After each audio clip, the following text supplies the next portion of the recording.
Welcome to Fight Club 24/7. My name's Johnny Rashman. Right, let's get straight into it. I'm shocked. I'm absolutely shocked.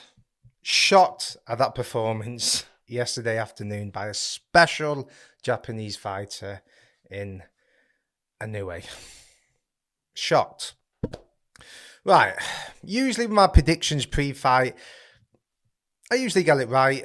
Right, there's times where I get it wrong, and I know you'll give me stick if I get it wrong. And if I do get it wrong, I'll back it up and I'll say, well, I got it wrong because of this or that, or this didn't happen, whatever. Right. But with this, I admit I got it wrong. Right. In my defense, I did pick Inoue to win the fight, but the whole way through, I thought Fulton would cause major problems. I did. This is a unified American undefeated Philadelphia world champion. Right? This is not a journeyman. This is not someone coming for a payday. This is someone coming to win, an American champion who believed he would win that fight. Right? And Inoue just dismantled him. Right? I thought Fulton's jab would be the key. Nice fast jab. Didn't establish it. Shocked. Right. If we're going to dissect it, let's start at the beginning of the fight. Right? Both fighters come out. It was a great occasion. Weird times for people across the world. I'm from the UK. The fight was in Japan, so we watched it around 12 o'clock. Other parts of the world, I know people watching it at 4 o'clock, some people watching it at 9 o'clock at night, some people watching it at 3 in the morning. It was random for everyone, but it was enjoyable. However, when both fighters were in the ring and it was moments before fight time and their names were being announced, Fulton had this look about him where it was sort of a rabbit caught in headlights. It wasn't focused. It was, this is a big occasion. And he looked nervous. Now, look, every fighter's going to look nervous. You're going to Japan against literally a monster. You know, you're not going to go there smiling, right? But he looked nervous. So I thought, okay, don't really look too much into that. The first bell goes, and I just think Fulton was shocked, and I think he underestimated how fast, how powerful, and how smart Inoue was. Now, obviously, he's going to know he's powerful and fast, but I think he thought he would be just as fast, and I think the bigger weight, I think he thought his punches would have more of an effect than it did. He realised straight away when Inoue came out, and he came out relaxed and with the hands. You see a good fighter, you look at the best boxers, pure boxers, they never just stand like this, right? They're always busy. It's like the fencing. They're always keeping their opponent guessing whether it's Usyk, Lomachenko, Robsy Ramirez. They're not just standing like that, right? Or like that. They're always using the hands. It's like a one. They'll go there, they'll use feints, they'll come in like that. They'll come in with the right hand. They're just keeping you guessing. What are you going to do? You're going to come with a straight backhand? You're going to come with a double jab right hand? What are you going to do? So you look at the great pure boxers, the hands are always busy. And Inoue was just so relaxed, came out, hands nice and busy. And Fulton didn't know what to do. They got peppered with a few jabs, especially to the body. And I think he thought, shit, this is not what I expected. This guy's just as dangerous at this weight. And he just couldn't get his jab off. It looked like he had nothing to offer Inoue. Now, yes, Inoue was that good. It was one of the best performances I've seen in a 50-50 fight. It was that good. It was sensational. It was absolutely breathtaking. I did not expect in a million years that Inoue would just make it look so comfortable, and none of us expected it. Look, people can say beforehand that yes, I said Inoue would knock him out and all that, but did you really think that, or were you underestimating Fulton? Because this was a big fight, because we expected it to be a 50-50 fight. Now let me tell you something, right? The Americans backed their man, right? PBC didn't send him there to be cannon fodder, right? They sent him there to get paid and to win. Right, that's what was going on here. And if you look who was with Fulton, it wasn't that he had no team members with him. He had all the PBC boys with him. I don't know who these guys are. They're always in the fights. They're always in the big fights. They're always in the ring or accompanying the fighters to the ring. I think the two twins are the brothers. You'll know who they are because they've literally been on our screen for about 20 years. I don't know the names. I don't know who they're associated to. They must be associated to Al Heyman somehow. I don't know. But it's always those two. I'm pretty sure there's two of them. There's two brothers. And they're always there in the big fights, walking out with the fighters. They were there with Fulton, right? They were there because they believed they were going to win. If you look at the fighters' picks beforehand, a lot of people was going with Fulton. Now, I know the Americans are going to back their man like we all do, right? But if you look at all the top fighters, smart people, they were backing Fulton to win. Too big, too sharp, too explosive. And we're shocked. And I think Fulton just didn't expect Inoue to be that good. Now, people can say Fulton dared to be great and he showed up. Bullshit, right? He's fighting the fight at a weight division below. What do you mean dared to be great? He's the champion. Now, yes, fair play for going to Japan, right? But that's your job. You're getting paid handsomely. Turn up and fight. Boxing's been watered down so much with bullshit and nonsense and rematch clauses and people trying to get as much money as possible and trying to screw other people over and talking nonsense on social media. It's just become polluted where it's actually a rarity to see a fighter wanting to fight and win titles, right? So the fact that Fulton showed up doesn't impress me. That's your job. You know, everyone else goes to work. They turn up. They don't get a pat on the back for turning up to work. That's your job. You're getting paid. And Fulton will know he underperformed. He did. Now, yes, Inoue was special, right? He put on a great performance. But let me tell you something. Fulton was poor. Fulton came out with the Philly shell, right? But the right hand wasn't there.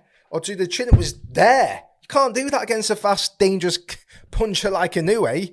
And he was getting caught over the top with the right hand repeatedly. Now, the stab jab to the body, which the best fighters always use. Mayweather made a career out of it. Bang, going to the body. Now, it's not going to knock you out, but it'll stop you. So if you stab yourself in the solar plexus, you go like that. Right, and you also use it as a setup method. So you'll go to the body and bang, come over the top. Look at Canelo Alvarez and Amir Khan. That was a perfect example of that. Alvarez went to the body and bang, sent him to hell.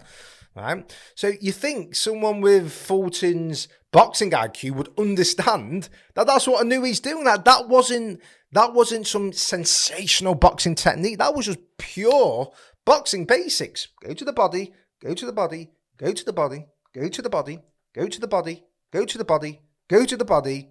You see where I'm going with this? Go to the body and then eventually come with the right hand, because eventually if someone keeps going to the body, you're just thinking, no, it's just a body shot this. And you might not even block it sometimes. Sometimes you'll take it or you'll try and parry it. And that's the problem when you try and parry a jab to the body. When you're parrying it, you're leaving yourself open. And that's what happened. You went to the body, Fulton, guard went down and bang. And that's what finished it. Now, I know he got up, right? But that's what finished the fight. And if you watch the fight, when Inoue first put him down, he ran over to the ropes. He thought that was it. Like, he was that confident. That's how much belief this guy has of knocking people out. He was celebrating. And when he realised Fulton got up, did he get nervous? Was he surprised? Did it put a dent in him? No, he just went out like a fucking killer and took this man out ruthlessly. That's what we want to see. That is what we want to see. It's just sensational. But Fulton was poor.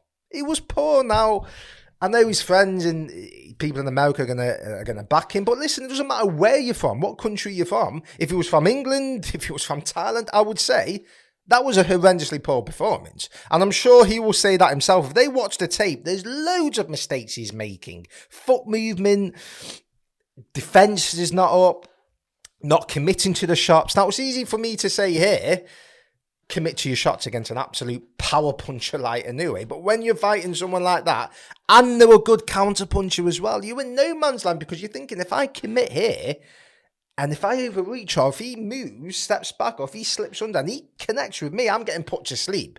Because if you're fighting a counter puncher who may be sharp, someone like Paulie Malignaggi, who was a great pure boxer, but his fists always had issues with his hands, didn't he? So he wasn't a strong puncher with the hand problems he had.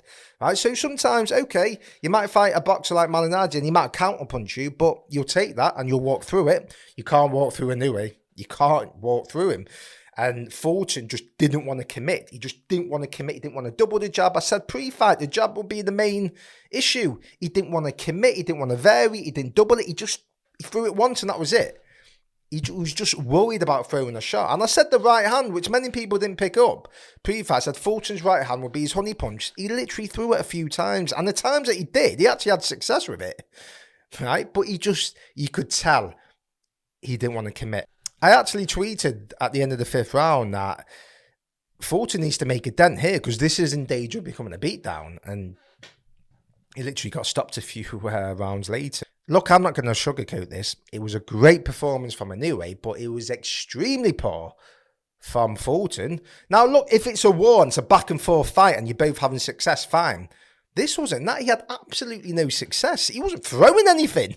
Now, we can all say Inoue was special and he was that good. Yeah, he was. And listen, as I've said, it's one of the best performances I've seen in the 50-50 fight. But make no mistake, Fulton made it easy for him. He just didn't offer a fight. Now, if that was anyone else, he'd be getting hammered. Poor Butler went 11 rounds with him, right? And I'm hearing people say, oh, we didn't throw punches. But I'm pretty sure, and I've not checked this, if you look at the stats of Butler and Fulton, if you look at those stats over 8 rounds against Inoue, I'm pretty sure the numbers will be the same. The punch output, the power punches and all that. Maybe if you want to check, please feel free. Let me know. But I'm pretty sure that they were probably the same, or Butler probably landed more punches, Now, it was just too easy. Right, so it was poor performance from Fulton. However, where does Inoue go now? There's so many big fights for him. There's just so many fights. Luis Alberto Lopez, Robsy Ramirez. Oh, we don't want to watch that. That's at featherweight. Lee Wood and these fights. I mean, I'd watch that. I'd watch Lee Wood and Inoue. I'd get the popcorn and peanut butter sandwiches out for that one, let me tell you. Right? Could he go to super featherweight? Joe Cordina. Oh, you're talking now, let me tell you. It's sexy. That's sexy. Now, people may go, oh, we want to see him fight Oscar Valdez. Listen, I'd love to see Joe Cordina and Inoue fight. Oh, my God. What a fight that would be. I'm a big Joe Cordina fan, by the way. Sensational fight. I'd love to see that. Bam Rodriguez. Could he get to lightweight? Now, people are saying he could jump up the rates. He could get to light welterweight. Listen, he started extremely low, right? Extremely low. And people are making comparisons to Manny Pacquiao. Manny Pacquiao fought Miguel Cotto at welterweight when he was around Inoue's age, right? He may have been the same age or a year older, right? Inoue has just gone up to bantamweight. He's not going to go up to welterweight or light welterweight.